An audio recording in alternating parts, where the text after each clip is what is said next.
ಸ್ನೇಹಿತರಿಗೆ ನಮಸ್ಕಾರ. ನಿಮ್ಮೆಲ್ಲರಿಗೂ ಗೊತ್ತಿರಬಹುದು, ನಾವು ಗೋಪಾಸ್ತಿಂದ ಒಂದು ಹೊಸ ಕೋರ್ಸ್ ಪ್ರಾರಂಭ ಮಾಡಲಿಕ್ಕಿದ್ದೀವಿ. ಅಪೆಕ್ಸ್ ಲೆವೆಲ್ 1 ಅಂತ ಹೆಸರು. 10 ಸೆಷನ್ ಇರುತ್ತೆ. ಪ್ರತಿ ತಿಂಗಳು ಹಾಫ್ ಡೇ ಸೆಷನ್ ಅಂತ 10 ತಿಂಗಳಲ್ಲಿ ಈ ಕೋರ್ಸನ್ನು ಮುಗಿಸ್ತೀವಿ. ಇದು ಯಾರು ಇದರಲ್ಲಿ ಪಾರ್ಟಿಸಿಪೇಟ್ ಮಾಡಬಹುದು? ಯಾರೆಲ್ಲ ಗೋಪಾಸ್ ಜೊತೆಗೆ ಇದ್ದು ಮಿಷನ್ MDRT ಲೆವೆಲ್ ಪೂರ್ತಿ ಮಾಡಿದರೋ ಅವರೆಲ್ಲರಿಗೂ ಈ ಕೋರ್ಸು ಎಲಿಜಿಬಲ್ ಇರುತ್ತೆ. ಮಿಷನ್ COT TOT ಮಾಡಿದವರು, ಮಿಷನ್ MDRT ಮಾಡಿದವರು, BBE business building business enterprise ಮಾಡಿದವರು, ಇನ್ನೂ ಹೈಯರ್ ಲೆವೆಲ್ ಕೋರ್ಸ್ ಅಟೆಂಡ್ ಮಾಡಿದವರು ಕೂಡ ಈ ಕೋರ್ಸ್ ಸರಿಯಾಗಿರುತ್ತೆ. ಯಾಕೆಂದರೆ ಈ ಕೋರ್ಸ್ನ ಯಾವ ಥರ ಡಿಸೈನ್ ಮಾಡಿದೆವು ಅಂದರೆ, ಬೇಸಿಕ್ ಲೆವೆಲ್ನಿಂದ ಅಡ್ವಾನ್ಸ್ ಲೆವೆಲ್ ತನಕ ಇರುವಂಥ ಕಾನ್ಸೆಪ್ಟ್ಸ್ని ಮರ್ಜ್ ಮಾಡಿ ಸ್ಟೆಪ್ ಬೈ ಸ್ಟೆಪ್ ಹೈಯರ್ ಆರ್ಡರ್ಗೆ ತೊಗೊಂಡು ಹೋಗ್ಲಿಕ್ಕೆ ಇರುತ್ತೆ. ಅದರಿಂದ ಯಾರೆಲ್ಲ ನಮಗೆ ಮುಂಚೆ ಬೇರೆ ಬೇರೆ ಲೆವೆಲ್ ಪಾರ್ಟಿಸಿಪೇಟ್ ಮಾಡಿದ್ರು ಕೂಡ ಇದರಲ್ಲಿ ಮಾಡ್ಬೋದು. ಕೊಟ್ಟರು ಎಕ್ಸಸೈಸ್ ಇರುತ್ತೆ.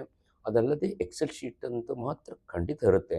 ಅದರಿಂದ ನಾವು ಫಿನಾನ್ಷಿಯಲ್ ಪ್ಲಾನಿಂಗ್ ಲೆವೆಲ್ಗೆ ನಮ್ಮನ್ನು ಹೇಗೆ ಎಸ್ಕಲೇಟ್ ಮಾಡಿಕೊಳ್ಳೋದು, ಮತ್ತು ರಿಸ್ಕ್ ಮ್ಯಾನೇಜ್ಮೆಂಟನ್ನೇ ಬೇಸಿಕ್ ಪಾಯಿಂಟ್ ಇಟ್ಕೊಳ್ಳಬೇಕು. ಲೈಫ್ ಇನ್ಶೂರೆನ್ಸ್ ಇದರಿಂದ ಮೊತ್ತ ಪೋರ್ಟ್ಫೋಲಿಯೋ ಯಾವ ಥರ ಸೃಷ್ಟಿ ಮಾಡಬೇಕು ಒಬ್ಬ ಕಸ್ಟಮರ್ಗಂತೆ ಇದೆಲ್ಲ ಕಲೀಲಿಕ್ಕೆ ನಮಗೆ ಸಿಗುತ್ತೆ. ಒಂದು ಉದಾಹರಣೆ ಇಲ್ಲಿ ನೋಡಿ, ನಾವು 4 ಟಾಪಿಕನ್ನೇ ಮುಖ್ಯವಾಗಿ ಕವರ್ ಮಾಡಲಿಕ್ಕಿದ್ದೀವಿ. ಯಾವುದು?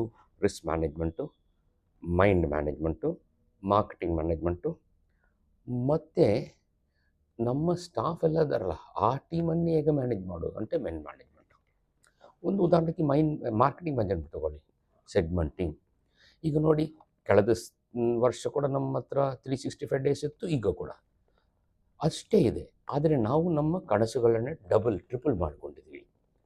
ಮತ್ತು ಅದೇ ಸೆಗ್ಮೆಂಟ್ನಲ್ಲಿ ಅದೇ ಥರ ಕೆಲಸ ಮಾಡುವಾಗ ಇದು ಸಾಧ್ಯ ಅಲ್ಲವೇ?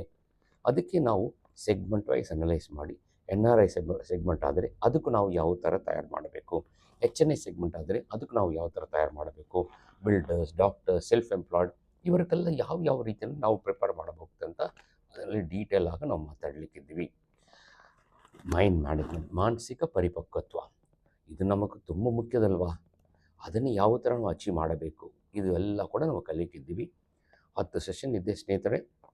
ಇಲ್ಲಿ ನಮ್ಮ ಫೋನ್ ನಂಬರು, ನಮ್ಮ ಮೇಡಮ್ ಅವ್ರದ್ದು ಫೋನ್ ನಂಬರು ಮತ್ತು ನಮ್ಮ ವೆಬ್ಸೈಟ್ ಅಡ್ರೆಸ್ ಕೂಡ ಕೊಟ್ಟಿದ್ವಿ. ನೀವು ವೆಬ್ಸೈಟ್ನ ಕೂಡ ರಿಜಿಸ್ಟರ್ ಮಾಡಬಹುದು, ಮೇಡಮ್ ಹತ್ರ ಮಾತಾಡೋದು ಮಾಡಬಹುದು. ಖಂಡಿತ ಸ್ನೇಹಿತರೆ, ಇದು ಎಲ್ಲರಿಗೂ ಉಪಯೋಗ ಆಗಿರುತ್ತೆ, ವ್ಯಾಲ್ಯೂ ಅಡಿಷನ್ ಆಗಿರುತ್ತೆ. ನಮ್ಮನ್ನೇ ಇನ್ನೊಂದು ಲೆವೆಲ್ಗೆ ಕರ್ಕೊಂಡು ಹೋಗುವಂಥ ಎಷ್ಟೋ ವಿಷಯಗಳು ಕಲೀಲಿಕ್ಕೆ ನಮಗೆ ಸಾಧ್ಯತೆ ಉಂಟು. ನಮಸ್ಕಾರ, ಭೇಟಿಯಾಗೋಣ.